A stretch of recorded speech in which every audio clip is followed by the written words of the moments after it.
Hi, it's me again with some other thoughts for you. So as I'm starting to get back on social media again, I'm having all these like thoughts flooding that I want to share with all of you.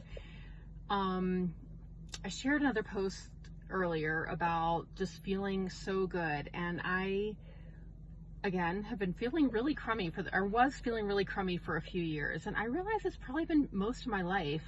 And I just turned 50 last month, so I'm having all these awarenesses now, and one of the things that really propelled me into making changes is that I'm like, I'm 50 and I don't know how much time I have left. Like, it's possible I have another 30 or 40 years. It's possible I have 2 days left. I don't know.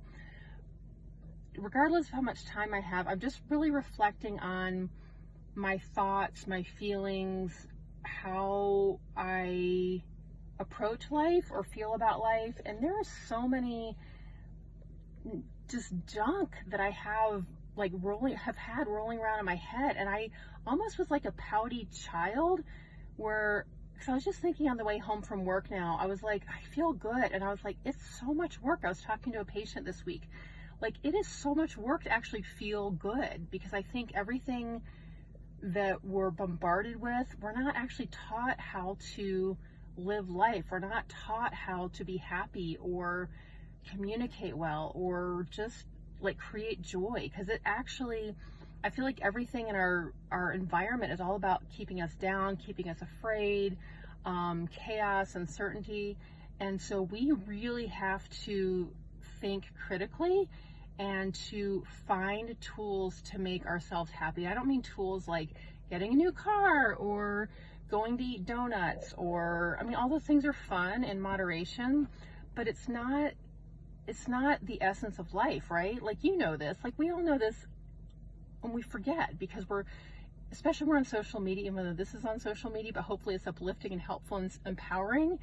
Because I think that's the point, is that we're not empowered all the time. Like, our society tells us if we get the new thing, or we have this right outfit, or we get this new filler or whatever, is then we're going to be happy.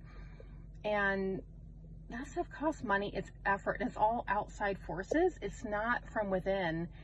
And as I was driving home, I'm like, okay, because I have a pattern of being afraid or uncertain about things. And I feel like I had to, like, okay, I'm pulling my energy up. I'm choosing not to be afraid, and I'm going to choose to be excited. And I had to pull that energy up in me.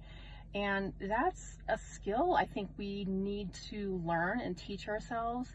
And I feel like, yeah, for me, I'm like, a lot of me was like, I just feel like being angry because I'm resentful that I didn't get these things I deserve, or I, whatever it is, like millions of things, millions of reasons to feel crummy, right? Like, we all have them. Like, we all have a million things. And I hear patients all day, every day, people have some really crazy shit that happens. And I do too. We all do, right? So we can either choose to have the moment, like, of course, we need to grieve, we need to be angry and have the experience, whatever it is. And then we have a choice at some point, like, are we going to let this take us down, or are we going to choose to elevate ourselves and learn from that experience and move forward with whatever information we have to make things better?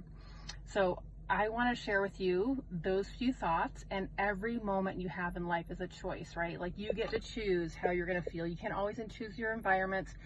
You can't always choose the things that happen to you, but we can choose how we're going to experience it. And then the more choices that we make, whatever those choices are, we get to start creating new pathways. And hopefully those pathways are ones that elevate us, empower us, and keep moving us in a good direction. So hope that helps. Lots of love. Bye.